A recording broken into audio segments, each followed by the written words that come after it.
joining.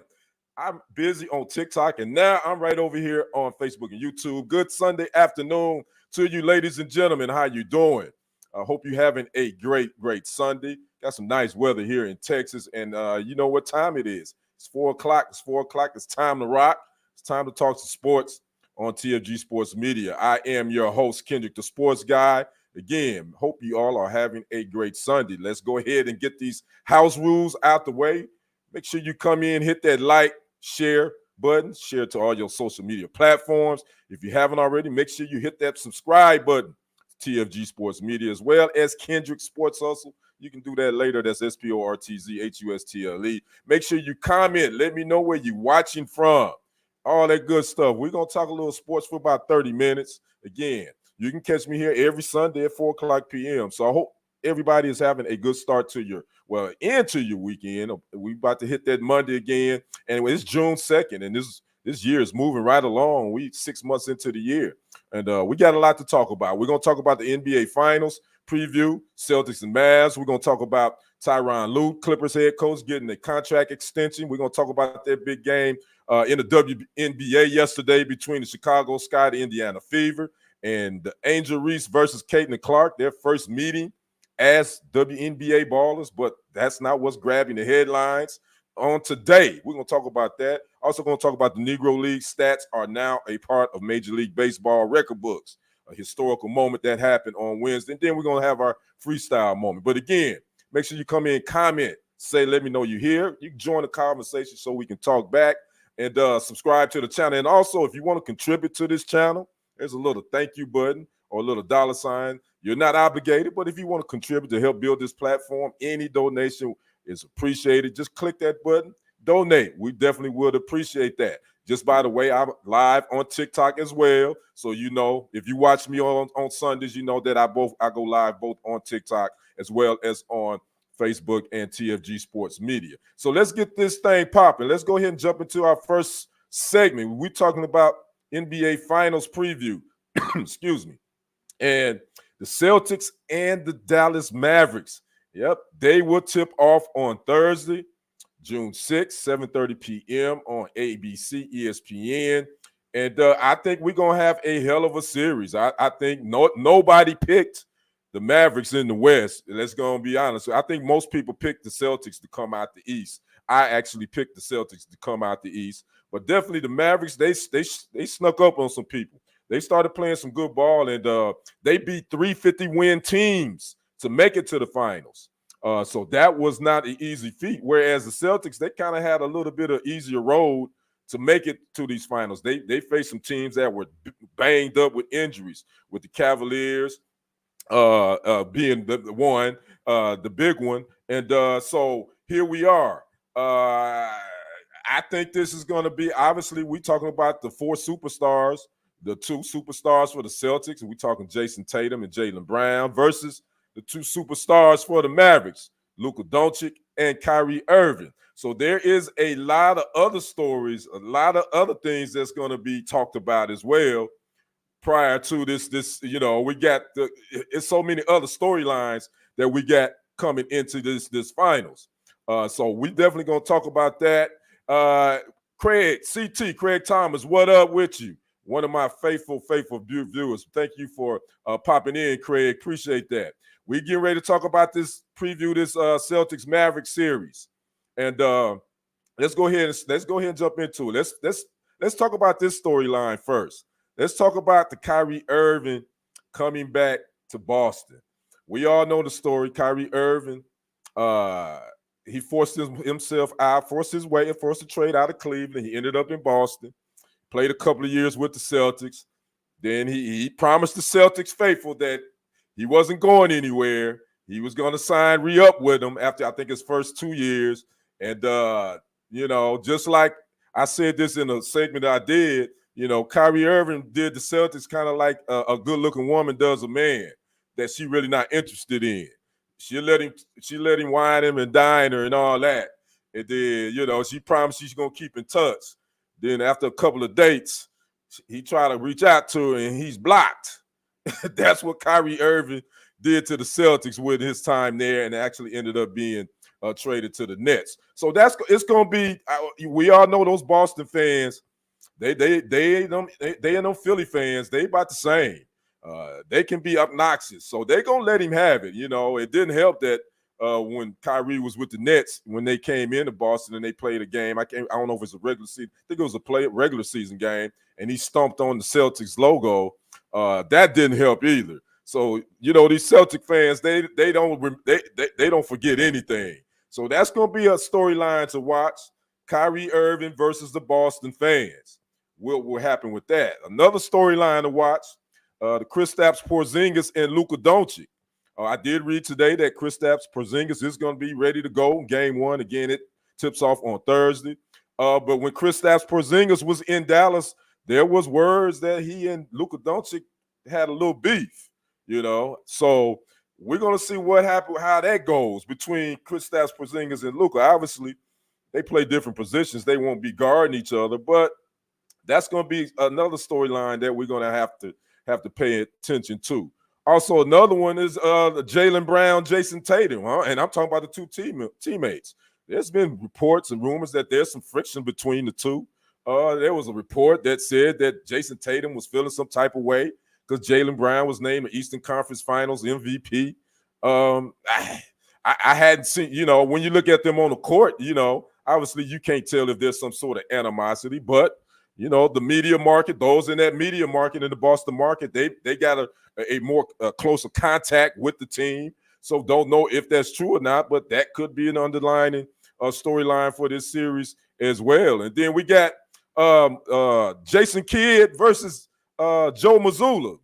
Mazzulla, he's his second year as full-time Celtics coach, taking his team to the finals versus Jason Kidd, who's been to the finals before as a player. I think he took the Nets there as a coach. I'm not sure. I could be wrong about that.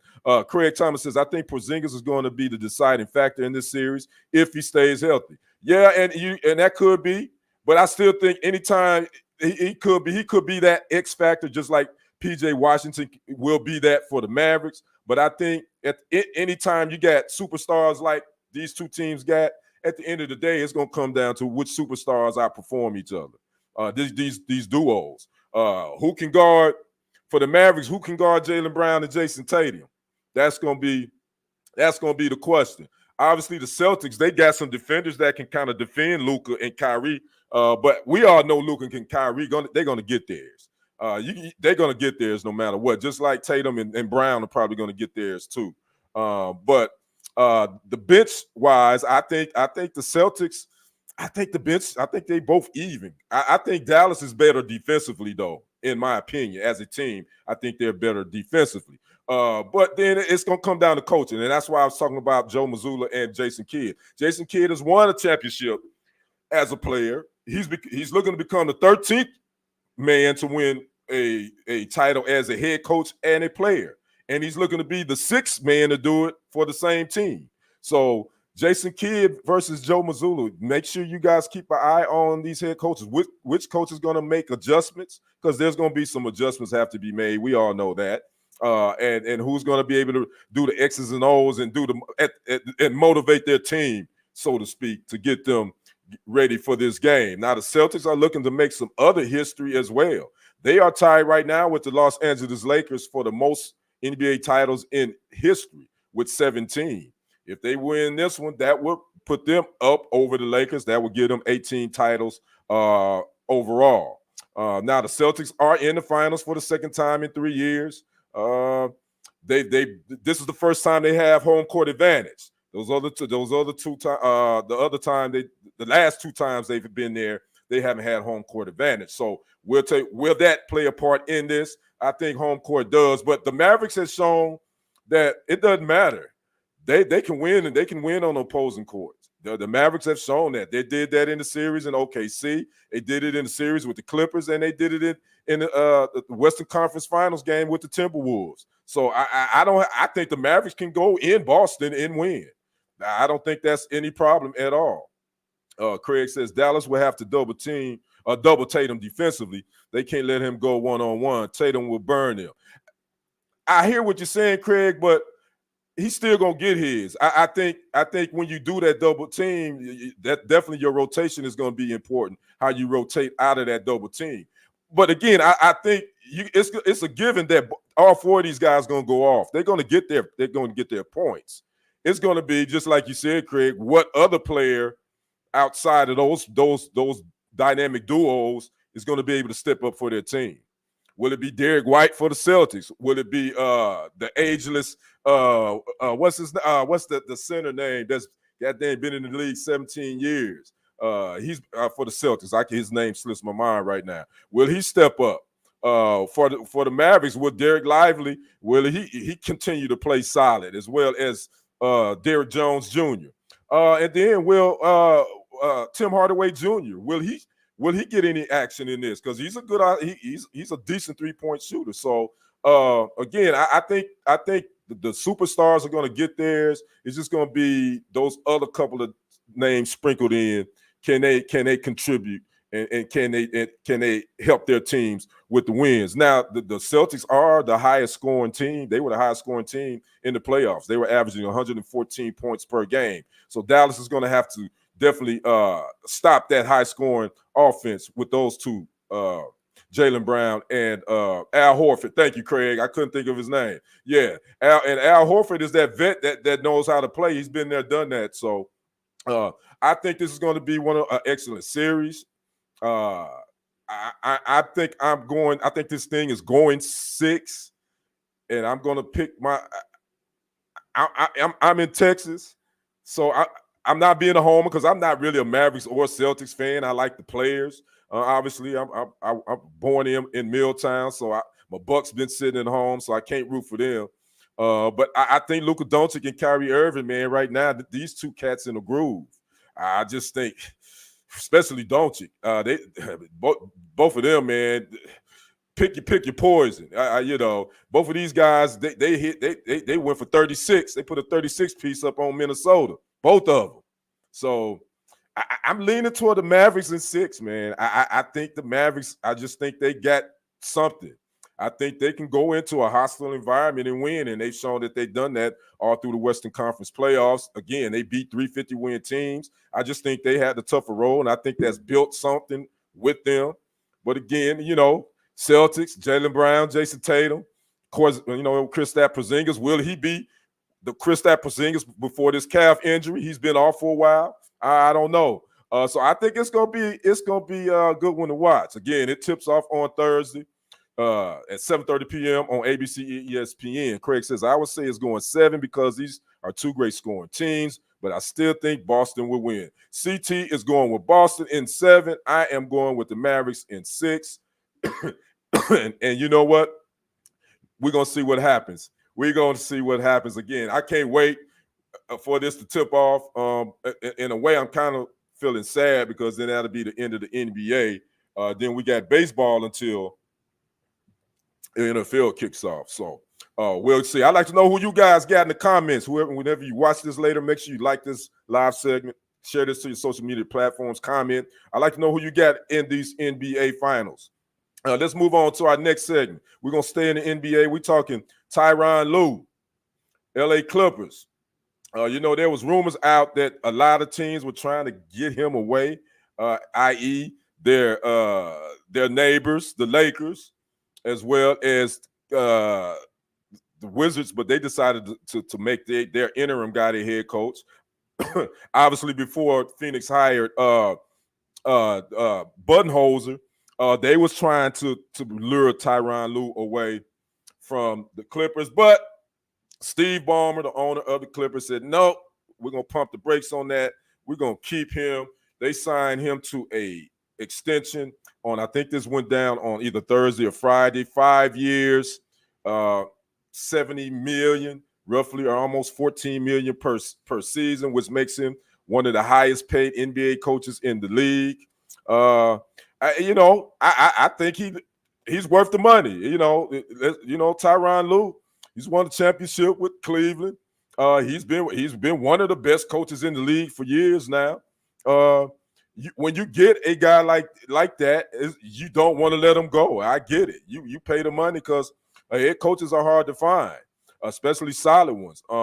He's coming there in that Clippers organization. I mean, they've made 3 playoff appearances, and him having to deal with a roster makeover, having to deal with injuries. You know, Kawhi Leonard can't stay on the court. Paul George is in and out of the lineup. Then they made the trade for James Harden and for Russell Westbrook. And he's found a way to piece that team, keep that team together. Craig says, I like Lou. He's a player's coach. Yeah, I like him too. You got to give him his money. Again, hard coaches are hard to find. Look, you know, especially ask the neighbors, their neighbors, those in the purple and gold. They've been running through coaches like Baptist churches run through preachers. They firing coaches every 2 years over there with the purple and gold, which, by the way, they still looking. And you know, word is that JJ Redick is the front runner with no head coaching experience. But I digress. I was thinking the other day, with the inside the NBA, we know that next season most likely will be the last year for them because NBC is basically have outbid them for the NBA. I think Kenny Smith would make a great head coach. Somebody should be putting a bug in his ear right now, even though I know it's a year away. He's still with, I think Kenny the Jet Smith someone should be putting the bug in his ear about, maybe trying to be their next head coach. If it happens, y'all heard it first here on TLG Sports Media with your guy, Kendrick the Sports Guy. So I just thought about that the other day when I was looking at coaches and coaching vacancies. I'm like, God dang it, I think Kenny Smith will make a great addition to be a great head coach for somebody. So anyway, I digress. I went down the rabbit hole. But back to Tyronn Lue. But he's been with them. This will be his 5th season coming up with the Clippers. I think the one thing the Clippers got to get over the hump. He took them to a Western Conference Finals. I think that was the bubble season. Yeah, that was the bubble season. And where they lost in 6 games to the Heat. Not to the Heat. Who did they lost to the Lakers in 6 games in that bubble season. So I think that Tyronn is a good coach. I think he's a player's coach. I think he gets it. And he's been able to piece together again that Clippers roster because of all the injuries he's had with Kawhi Leonard since he's been there. I think I read somewhere where Kawhi Leonard has played maybe a total of 64 games since he signed with the Clippers. I mean, he hasn't been available, and it's kind of hard. I don't know where people look at Kawhi. It's kind of hard to assess him because he's a player that hasn't played a lot. He just hasn't been available.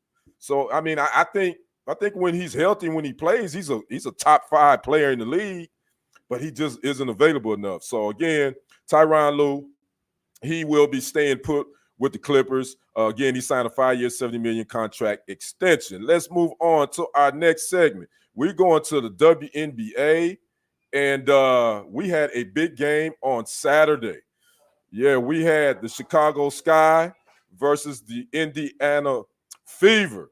And this was the first meeting between Caitlin Clark and Angel Reese as WNBA professionals, as WNBA ballers. And it ended up being a good game, if you caught it. I thought what was funny about that game was it was no promotion. Craig says they were talking about signing with Barclays Production. Yeah, I did a report on that, Craig, production company, and creating a new show and then selling their show to one of the networks. Yeah, that was something Barkley said on Mike. He was on Dan Patrick's radio show, and that was something that he suggested to Barkley, and he mentioned that. Again, that's a year away. I mean, who knows? That's just something I thought, but I did think about Kenny Smith. I think if that doesn't pan out, I think that he would be a great NBA head coach because he knows X's and O's. And obviously he's played in the league, 2-time NBA champ. So that's my thoughts on that. But back to the WNBA and Chicago Sky and the Indiana Fever. It was a good game. I watched it. It came on at 11 a.m., which I thought was weird. If you didn't get up early, you missed it. It came on at 11 a.m. on ESPN. They made it a nationally televised game. Excuse me. And I watched it, and it went down to the wire, 71-70. Caitlin Clark and Angel Reese, they both had okay games. I think these two, again, I think they're going to be solid. I think they're going to be great WNBA players, and obviously they joined at the hip just because of their their competition in college. Actually, I looked up a stat. They actually played 5 times in college, and Angel Reese was 4-1 against Caitlin Clark.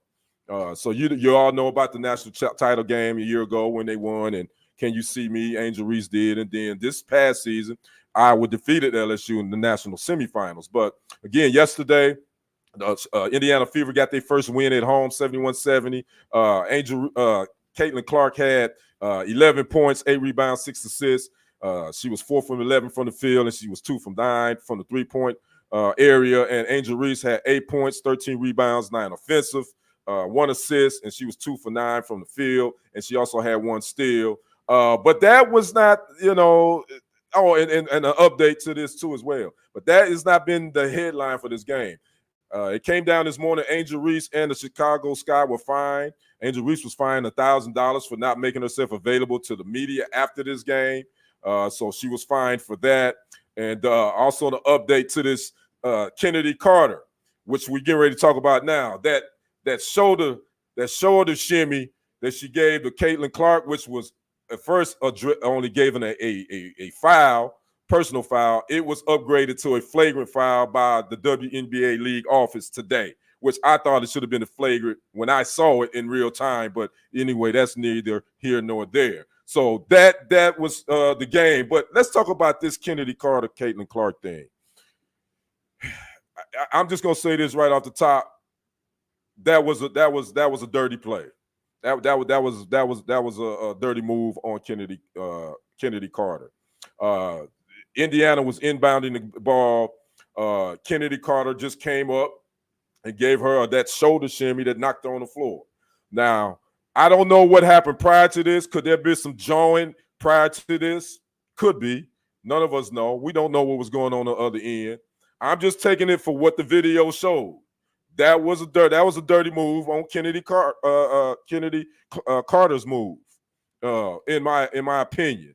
And by the way, Kennedy Carter had off the bench. She had 19 points, 4 rebounds, 6 assists. Had a great game for the Chicago Sky. But at the media, when she was questioned and asked about it by the media, Kennedy Carter said, "I don't want to talk about no Caitlin Clark." Now, again, I'm not getting ready to jump in all these social media debates about these women being jealous. Are they jealous of Caitlin Clark? Is it because of her skin color? Is it all this? I'm not getting ready to do that. We can talk about that blue in the face. I think Caitlin Clark and Angel Reese have both been good for the league, but I do think that there's been some disrespect to the players that have built this league prior to Caitlin Clark coming along. I will say that, and I believe that. But on this play right here, I got a problem with Kennedy Carter, and then you don't want to talk about it. Tell us what was happening. You had all that energy when you threw the shoulder shimmy. Tell us what's up so we know. It's all right. I get it. It's competitive. I get that. But talk about it. Tell us why you threw that shoulder shimmy. Again, there could have been some jawing between her and Clark prior to this. We don't know if you don't tell us. So talk about it. Even going, social media. She went on her social media. Kennedy Carter did and said that she loved to hate. She loved this. She said, "I'd rather be hated than loved." What kind of sense does that make? I get it, but come on, sister. Really? That's all you got to say about that? That's it. And then I gotta say something about the Indiana Fever's teammates. I got a problem with Caitlin Clark teammates. Why ain't nobody taking up for your star player? Where Aaliyah Boston? Where you at?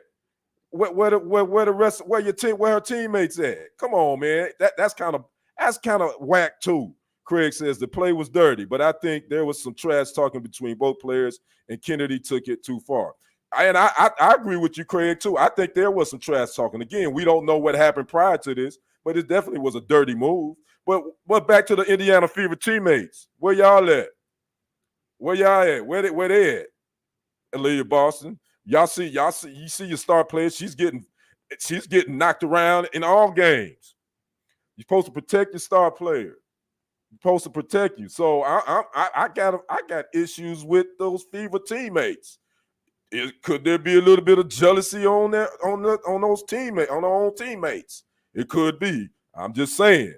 So, but again, you know what's funny about this? But this is what's getting the WNBA all the eyeballs now. You know, you can say what you want about Caitlin Clark and Angel Reese. I think now there is people watching. Again, I watched the WNBA. I'm not just jumping on this bandwagon. So I be reading comments about people saying this and that about Caitlin Clark. I'm like, you just jumped on the bandwagon when you started noticing her at Iowa. You wasn't watching no WNBA, so don't come in here disrespecting the other WNBA players like the Asia Wilsons and all the Ella Dondonas and all them that's been here, the Tarasis and all them. Don't come in here and say, you know, because the viewership had already been rising prior to Caitlin Clark coming in here. And oh, by the way, that charter flight stuff that's going on now, that was already in place. That was already in motion before Caitlin Clark became a WNBA player. So, you know, I'm not hating on Caitlin Clark, but a lot of this stuff was already happening prior to her coming in the league. So let's pump our brakes on that right now. I think there's some animosity amongst her own teammates. I think you're right, Craig, and it's showing. I'm like, where are y'all? This is your star player. Why aren't y'all protecting them? Do you think that this would have happened to LeBron James when he was with Cleveland? Do you think any Cavalier would allow somebody to come up and shoulder shimmy LeBron James and none of the Cavs do anything? Nope. Not one. You think this would have happened to MJ? Nope. You know who his enforcer was before he was traded? Charles Oakley. He had one job. Make sure that nobody go at Mike wrong. Come on, Indiana Fever teammates. Y'all got to do better. Y'all got to protect y'all star player. So, again, but I would say this. Again, that definitely was a cheap shot. It definitely was a cheap shot, and she should have got a flagrant during that time. I'm not saying she should be suspended or anything, but she definitely deserved a flagrant foul, and they did upgrade that to a flagrant foul. So, again, WNBA is getting all the love now. Kennedy Carter, again, with this shimmy, this love tap, they're going to probably start keeping a little bit more eye on her.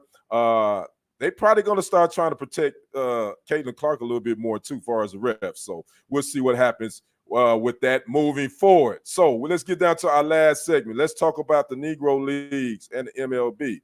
The Negro Leagues finally recognized in the MLB record books all their stats, all that will be recognized now.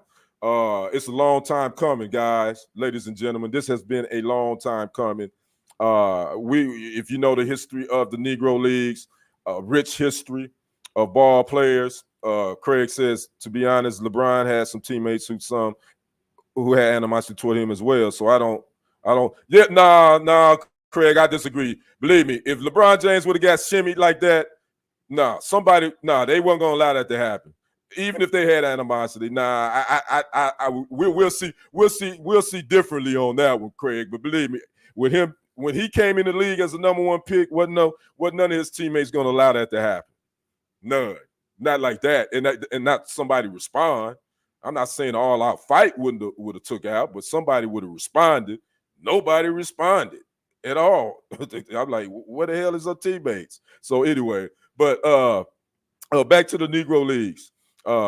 Again, the commissioner, Rob Manfred, made the announcement this past Wednesday that now all of the Negro League stats will now be recognized in the Major League Baseball's record book.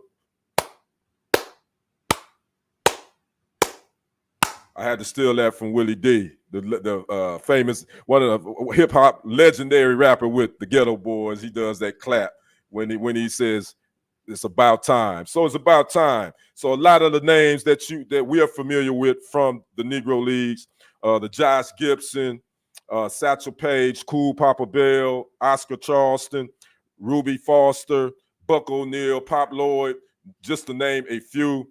All those names now, whatever their stats were when they played in Negro Leagues, it will now be recognized, and it's a great thing. And it's going to change some of the leaders as far as in the Major League Baseball all time. And Josh Gibson, by the way, the legendary catcher and power hitter who played for the Homestead Grays and the Pittsburgh Crawfords, he now is the Major League Baseball's all-time leader in batting average, slugging percentage, and OPS. 2,300 Negro League players will be included in the newly integrated database at MLB.com. Long overdue. This should have been done decades ago. You're right, Craig. Yep. It should have been done decades ago. Hi, Kenny. They should have always been included. Yep. Should have, CC. Thanks for dropping in. Appreciate you. Yep. And Craig says, hey, CC. So it's been long overdue. But I do have to give you all this interesting fact that I found and I was reading up on. Major League Baseball could have made this right in 1969. There was a Major League Baseball committee that had the chance to vote in. At that time, Negro League stats would be included in MLB stats, and they decided not to. They didn't even take a vote on it. And granted, I normally don't. Well, I don't mind telling my age. I was born in 1969, so you know how long ago that was. So 55 years ago, they could have made this right. But then look at where we were in the 60s. We were still in which we are in a racial divided country right now, but it was definitely racially divided during the late 60s. We still had them old baseball heads, which we know baseball have a lot of old writers and old heads in there anyway that still have that whole 30s, 40s, 50s mentality anyway. So I'm not shocked that it didn't happen in 1969. But it damn shouldn't have took 55 years for this to happen. Again, definitely a great day. CC says, I collect Negro League artifacts. I get them from Ebbets Field. That's what's up. That's what's up, Carol. I got a good friend, a good buddy of mine. Actually, he's been a guest on this show. He's the KLTV sports director here in Tyler, Texas, Michael Coleman. He's a big Negro League lover and a historian as well. And when he was in Kansas City, he would always go interview Bob Kendrick, who's the president of the Negro League Museum in Kansas City, Missouri. So that's what's up, Carol. And it's awesome to see some of these players, a lot of these players now, that their stats will be over in the MLB on their database. A lot of people don't know. Hank Aaron played in the Negro League. Willie Mays played in the Negro Leagues. It's a lot of the MLB black Hank Aaron, the late great Hank Aaron. He played in the Negro Leagues as well. So to have this honor finally happen for these families of a lot of these players, because there are only 3 surviving Negro League players alive right now. So to have this happen for a lot of those players' families, their descendants, it's a beautiful thing. So salute to Major League Baseball, for finally, what's that saying, better late than never, but they could have really had this thing done long time ago. So again, salute. All right, so we're down to my last segment. We're gonna call it I call this my freestyle moment, where I kind of talk about anything that comes to mind. What comes to mind? Oh, you know what? I ran over an article today, and I know people probably sick of Bronny James. Make sure you like and subscribe to the channel, TFG Sports Media. If you haven't subscribed, make sure you subscribe to it, share it to all your social media platforms. If you'd like to contribute to the channel, there's a little thank you, a little $sign. You can hit that, whatever your heart's desire, so we can continue to build this platform. Make sure you can do that. You're not obligated, but if you subscribe, that's nothing. Doesn't cost you nothing. Make sure you subscribe. But also, before I get to my freestyle moment, I want to thank Craig. I want to thank CC for popping in. I want to thank those over on TikTok that's watching me as well. Jay Rich, D Snack, Joe, all those that have joined and watched. I want to appreciate you for checking me out. My freestyle moment, man. I want to talk about Bronny. All the hype has been about him trying out. Him entering this NBA draft might make history if he's drafted. He and his dad, LeBron James Sr., would be the first father-son to play in the NBA at the same time. Not the first. Obviously, we've had father-son duos that played in the league. We've never had a father-son duo play in the NBA at the same time. We've had it at baseball. We've had it with Ken Griffey Jr. and Ken Griffey Sr., but we've never had it in football. I mean, in basketball. So I just want to give a shout out to Bronny because I ran across an article and they were talking about his GPA. How his GPA, a lot of people are not talking about it. You know, his years at Sierra Canyon High School and his 1 year at USC, he carried a 3.5 GPA in high school. Business administration was going to be possibly could be his major when he decided to go back. So even though he has some athletic ability, he was still getting it done in the classroom. You know, and I want to salute the parents. People are very critical about LeBron James as far as basketball and this and that, but as far as a father and a parent, and with fatherhood coming up, with Father's Day coming right around the corner, I got to salute him in Savannah. You know, for all their children. Bryce James, I'm sure is doing fine too. The little girl they got. But I just want to salute LeBron James from the father aspect.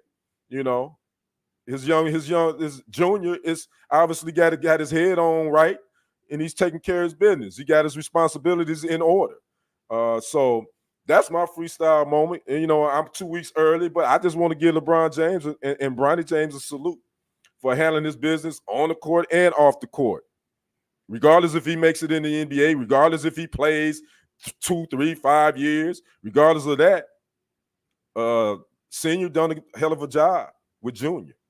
That's my freestyle moment. So again, I want to thank everybody for watching. Whoever watched me on TikTok, again, Craig, I want to thank you for always checking me out. Appreciate you as well as CC. Always, you guys watch my stuff, whatever I post. I respect that. I appreciate all your support. Craig says, respect to the James family. Absolutely, absolutely, Craig. So again, you can catch me here on TFG Sports Media every Sunday at 4 p.m. Central Standard Time, 5 p.m. Eastern Standard Time on here on YouTube as well as Facebook and TikTok. You can catch me there as well. So I hope everybody has had a great Sunday. I hope you will have a great start to your week. And you all know my saying. You all know what I'm saying. You know what I'm reaching for. It's always a great day to be what? To be a Green Bay Packers fan. Go Cheesehead. So again, I'm going to get out of here. You all have a great rest of your day and have a great week. We will see you on the other side and on the next report. I am out. Peace.